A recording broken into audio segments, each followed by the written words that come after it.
All right, guys, welcome to lesson 1.1. We're going to talk about two topics in this lesson. One of them is pass by value, which is the mechanism that Java uses for passing variables and data as parameters. And so what happens when you give a variable to a method that takes a parameter? How exactly does that work? Because we haven't yet talked about this, and it's a little tricky, and it'll trip students up definitely from time to time. And then returns, which is how does a method give data back to wherever it was called? So how can you use a method to actually come up with an answer and use that answer going forward? So, because right now all our methods have been public static void, meaning they don't give any information back. That's what that void keyword is, and we'll talk about how you can change it in this lesson. All right, but first, more about parameters. So when you write a method that takes a parameter, when you're calling it, you can either pass it a literal value, and literal values are when you actually type in, 1.3 as a double, or 5 as an int, or hello in quotation marks, right? These are literal values. So that's what a literal value is. Or a variable, in which case, variables, those guys are, my name would be a variable, so variables don't have quotation marks around them, and they're typically text, or they always are some number of characters, right? And those variables and literal values, they have to match up the data type as the parameter. So you can't.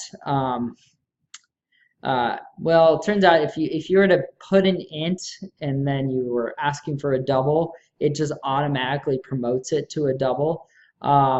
But if you put an int and it expects a string, you get this mismatch error. We'll look at an example of that a little bit later. So here's an example. So we've got a compute distance method, and it takes two doubles as parameters. Now, the way that you can call this so here's our main. I just kind of truncated. So I just put a little, there's a public static void, but I didn't want to write it all out. So for henceforth, main is just referring to that public static void main string bracket args. So anyway, we've got compute distance called with literal values in the first case, where we give it 30, and that gets given to speed, and we get 2.5, and that gets given to time. And then the other way that we're calling it is we've got two variables, my speed and my time, and those are getting passed in to compute distance. And then how does it know what to do for my speed? Well, it goes to whatever value is stored for that variable, this is going to be called pass by value. So we're going to talk a little bit more about pass by value in the next slide. But these are the two ways that you can call a method. You can either give it literal values, which are typing those numbers in directly, or variables whose data types match. Okay, so pass by value, what is that? So it happens whenever you pass a variable to a method. When you pass a variable to a method, you copy the value, so whatever is stored in that variable, and you assign it to the parameter. So that parameter gets a copy of the value. And this is called pass by value is because you're not giving the variable to the method, you're only giving the variable's value to the method, okay? So that parameter gets the value. It doesn't get the actual variable. So what that means is that the original variable cannot be changed by the method. The method has no effect on the original variable whatsoever. It will always stay unchanged by a method call. We're going to look at an example of this. All right. Okay. Let's walk through an example of pass by value in action. Okay. So in IntelliJ, you can open up an example class if you want to, or you can just follow along with this one I've got here. So we've got a variable right here, x, that's been declared in main, and a print statement that just prints the value of that variable, right? It says before the call, x is, and then whatever x is.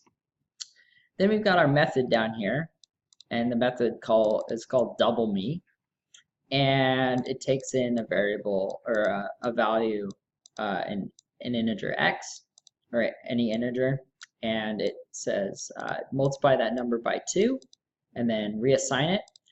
This notation right here, this is a shorthand for x equals x times 2. If you're curious about those shorthand notations, and I would encourage you to spend a moment and look in page 84 and 85 in your textbook. You'll find a list of all the different ways you can kind of take a value, do something to it, and then reassign it that new number. So this right here, this is this doubles x and reassigns it to x, whatever x is. So if x was 4, this multiplies it by 2 and gives you 8. Okay. Now it prints out what x's value is, and then this method's done. And then we just print out, so we call double me, which is that method, giving it the value x, and then we print it out afterwards. Okay, so the flow of code, if we were to follow along, it goes this line, double me. When it sees this line, it gives it the value of 5. Goes down here. This line does nothing, it's just a comment. It goes down to our method, and then prints, and then we're done. We come back up here. Okay, so that's the order of the code. 6, 7, 8, 13, 14, 9. So what do you think the output will be? I want you to take a moment after we just talked about what pass by value means, in that it copies the value and cannot change the value of x. What do you think the output of this program will be? I'll give you a hint. There will be 3 print statements. One's before call x is, one's after call x is, and one is in method x is. Okay? So let's go ahead and why don't you guess first what the output will be, and then we're going to run it, and I'm going to explain why the output is the way it is. So I'm running it now, and take a moment. Here we go. So this is our output. Our output is before call, x is 5. So that should have been clear. That's the first line of output we get. And it's obvious what x's value is. It's just 5 because that's what we started it as. Now in method, we call the double me method. So this value of 5 gets given, because that's what x is. It gets given to our parameter x. Okay? Now it's important to note this parameter x is a different x from the x in main. All right? This is a local x, and this x only exists for the double me method.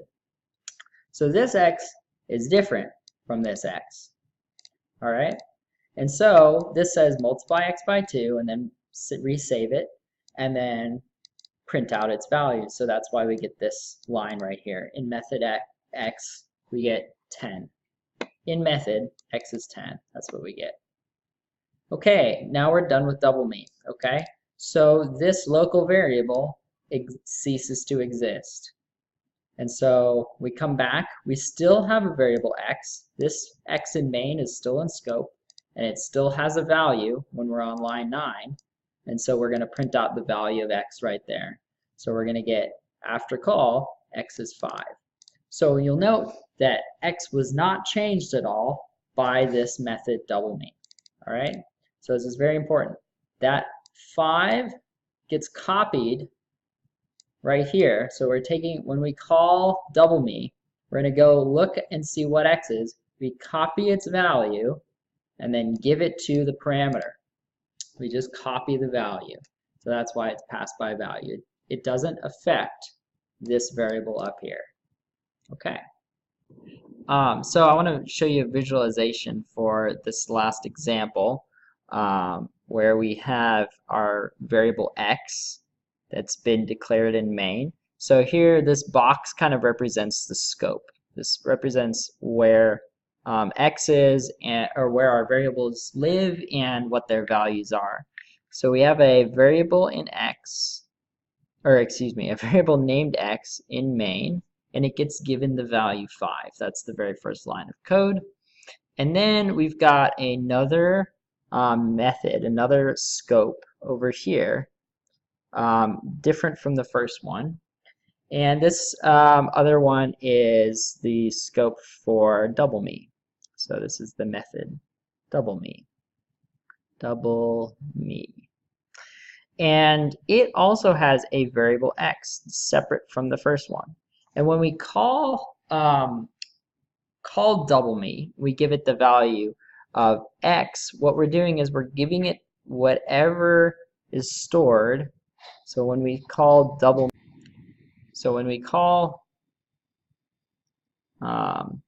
me 5 or double me x, we're going to go grab that value and give it to our variable x that's in double me.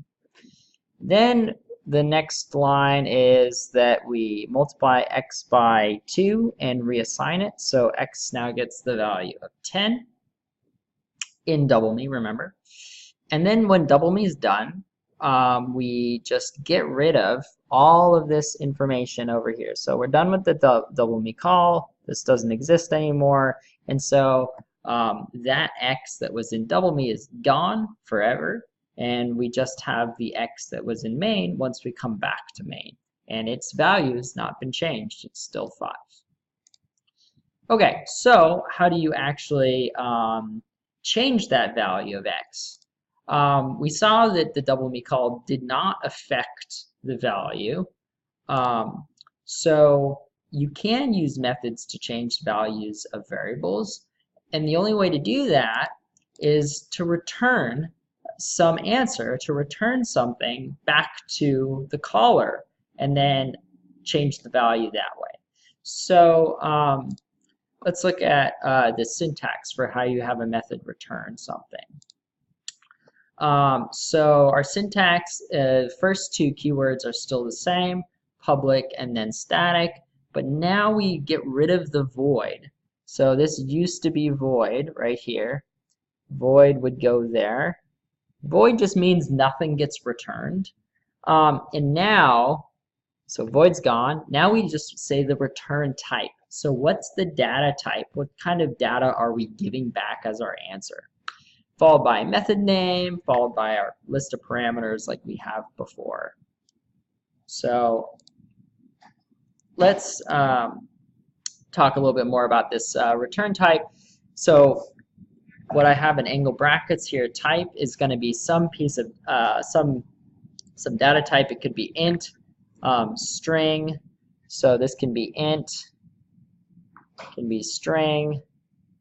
It could be double, right? So any piece of information that you'd want to give back. When you've found the answer, your method has computed whatever it's trying to do, and it's ready to return an answer back. Then you use that statement there, return and then the value. And it's important to remember that the type, so these guys, and the value have to be the same type of data, right? So I wouldn't return a string if I said I'm returning a double. Okay, that would be an error. So this is a return statement, and it's going to go somewhere in your method body. So this goes in the method body. Method body. That return statement. And that's going to give the answer, whatever the answer is, whatever that value is, it's going to give it back to the caller. So wherever that call happened, you're going to get this answer. And let's take a look at an example in action. Okay, so here's our double me method that we had before. And instead of having it be a void return type, which is what we had originally, we need to turn this into an int return type. So that means we're going to give back an integer as a result of this method call. So this method's going to return something.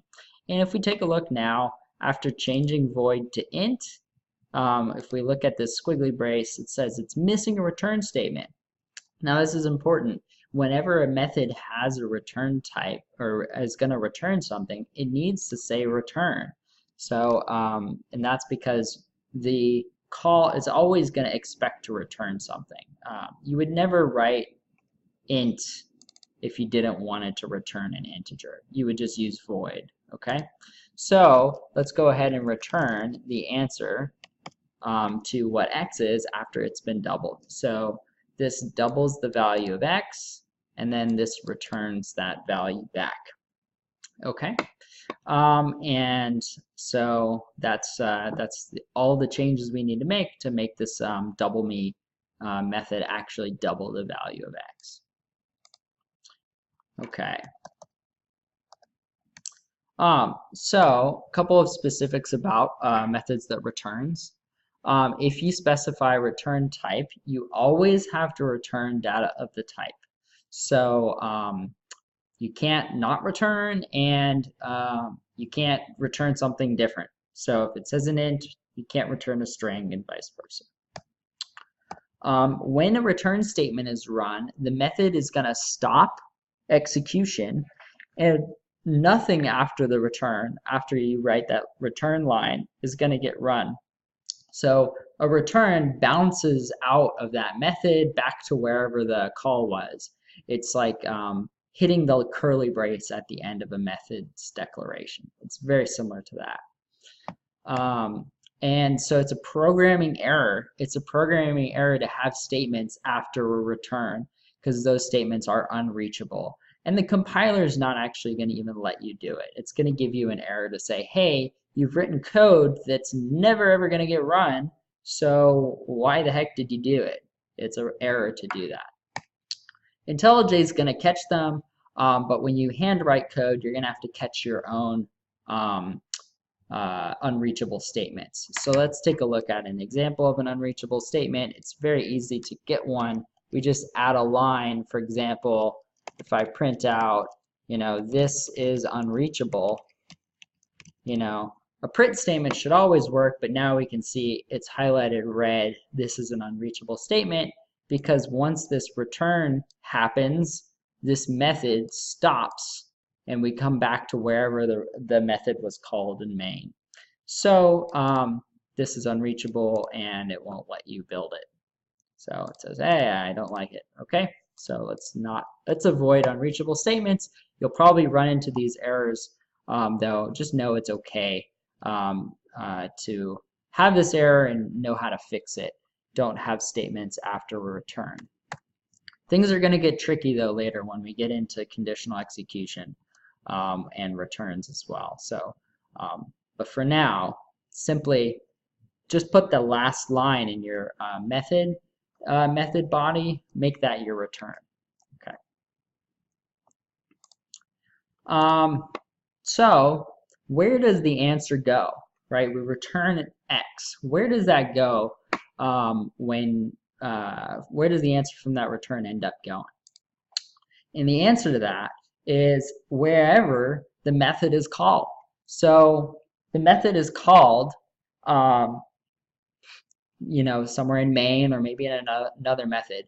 Exactly where that call is the return value.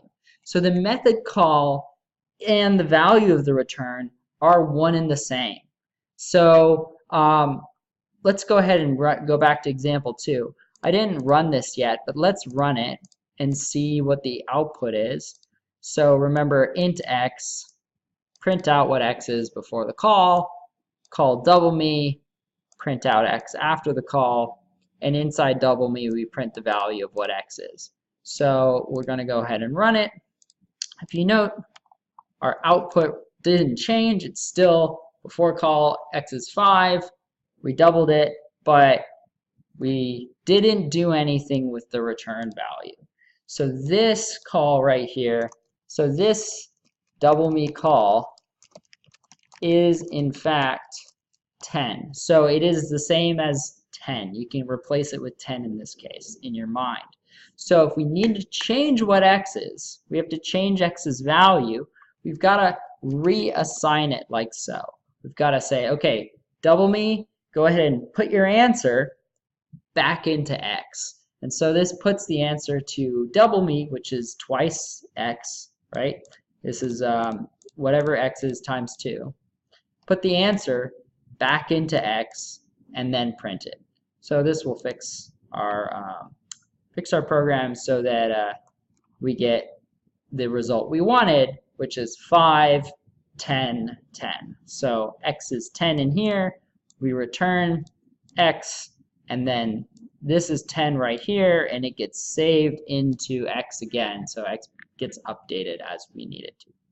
Okay, so it's important that when you have methods that return, in general, you want to use their returns value. You want to use their value. There's times where you don't need to use the value, in which case you don't have to assign it somewhere.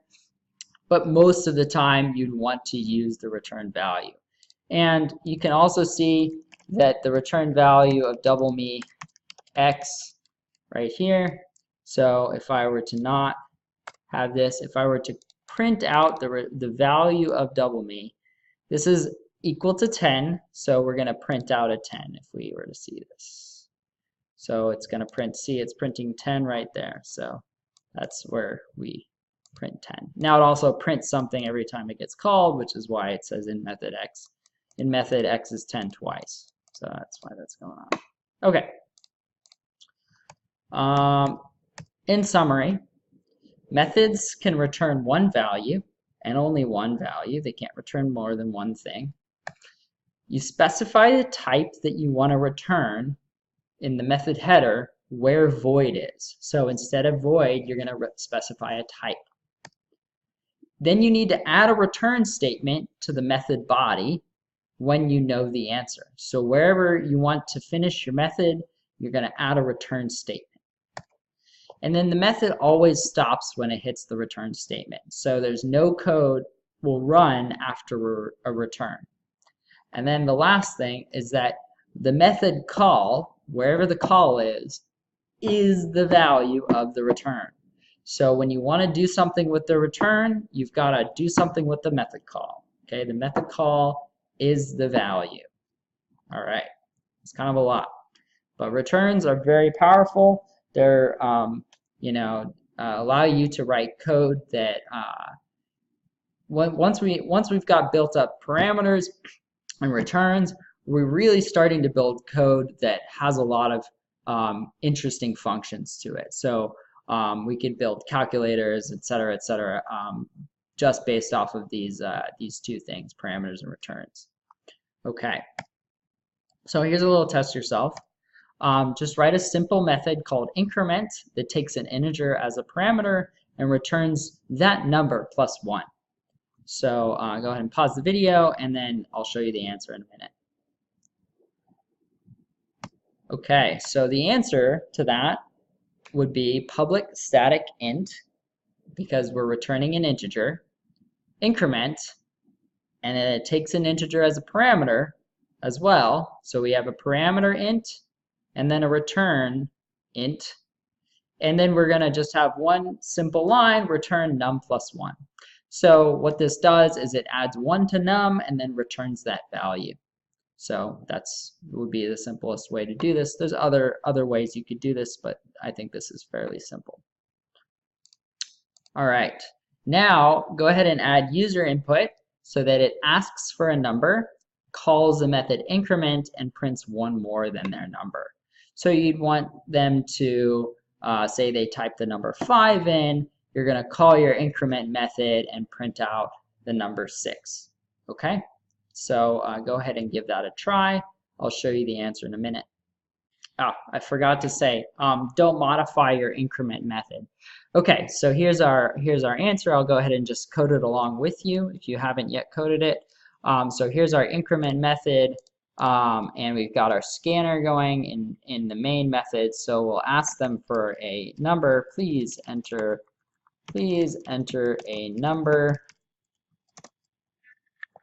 Please enter a number, colon, and then I'm going to turn this into a print so that it's the same line, and then we'll get the number from the user. So int number or num equals input.next int, and then we're going to pass it into the increment method, and let's go ahead and resave it into our num variable.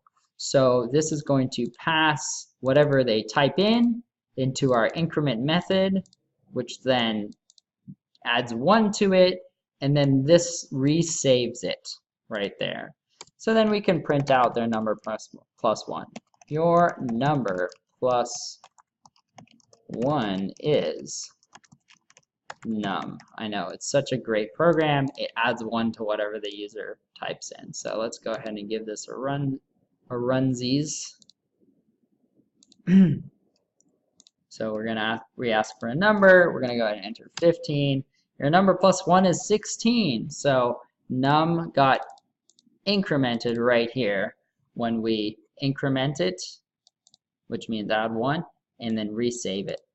So an error would be to not resave it. If we go ahead and run this now, if we run it, we're going to get the same number because we didn't do anything with the call. It says the result of increment is ignored, so let's go ahead and make sure we use that result, num equals, and now it's not ignored anymore, and our program's working as intended. Okay, last example. Write a method called slope that computes the slope between 2 points.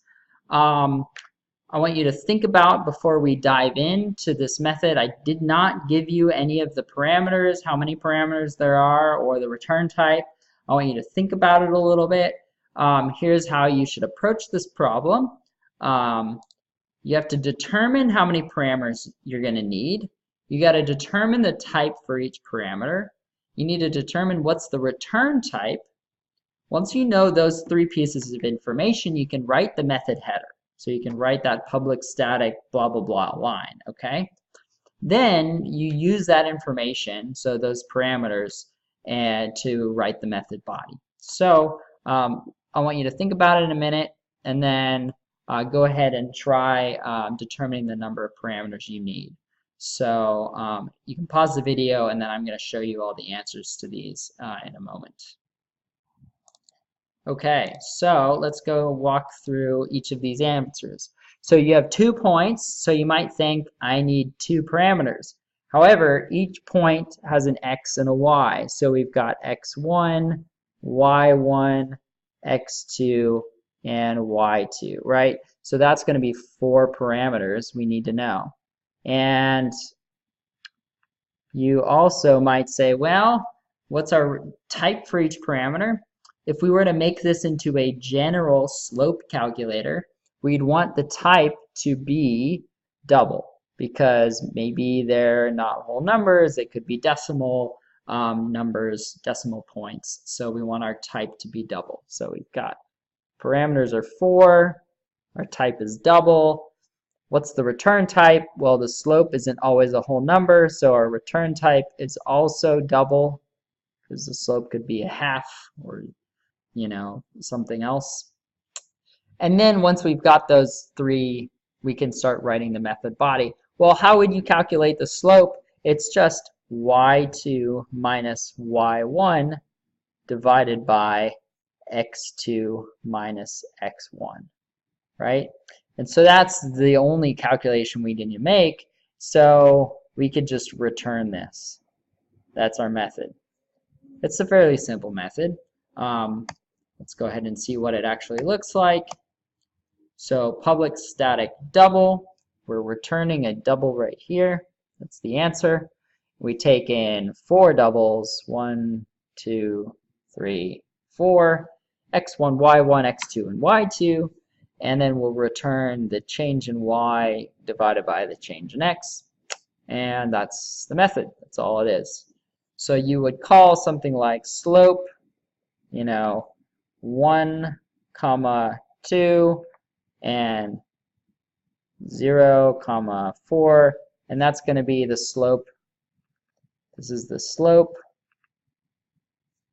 between